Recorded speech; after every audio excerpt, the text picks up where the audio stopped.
Bank বহির্ভূত আর্থিক প্রতিষ্ঠান ইন্টারন্যাশনাল লিজিংয়ের সাথে দ্বিমুখী আচরণ করল কেন্দ্রীয় ব্যাংক। মাত্র ৩ মাসের ব্যবধানে উল্টে দেয়া হলো অনিয়মের বিরুদ্ধে নেয়া শাস্তির আদেশ, জানিয়ে বিব্রত প্রতিষ্ঠানের ব্যবস্থাপনা পরিচালক।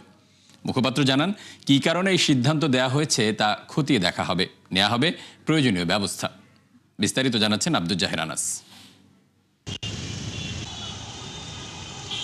ব্যাংক বহির্ভূত আর্থিক প্রতিষ্ঠানগুলোর মধ্যে ভালোই ছিল ইন্টারন্যাশনাল লিজিং, কিন্তু আওয়ামী আমলে পিকে হালদার সহ বেশ কয়েকজন দুর্নীতিবাজের থাবায় প্রতিষ্ঠান থেকে উধাও হয় বিপুল পরিমাণ অর্থ।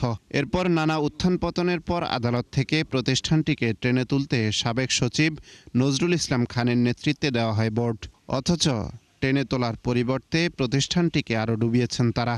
২০২৪ সালে বাংলাদেশ ব্যাংকের বিশেষ পরিদর্শনে উঠে আসে এ সংক্রান্ত নানা অনিয়ম, যার প্রেক্ষিতে কোনো ব্যবস্থা নেয়নি ইন্টারন্যাশনাল লিজিং কর্তৃপক্ষ। বছরখানেক পর বিষয়টি আবারও ইন্টারন্যাশনাল লিজিংয়ের নজরে আনে কেন্দ্রীয় ব্যাংক, যার প্রেক্ষিতে সবশেষ ২০২৫ সালের অক্টোবরে অনিয়মে অভিযুক্তদের বিরুদ্ধে শাস্তিমূলক ব্যবস্থা গ্রহণের নির্দেশ দেওয়া হয়। নিয়ন্ত্রক সংস্থার সেই নির্দেশনা মেনে চলতি বছরের ১ জানুয়ারি প্রতিষ্ঠানটির প্রধান আর্থিক কর্মকর্তা সহ অভিযুক্ত ৫ কর্মকর্তাকে চাকরিচ্যুত করেন নতুন ব্যবস্থাপনা পরিচালক ইমদাদুল ইসলাম।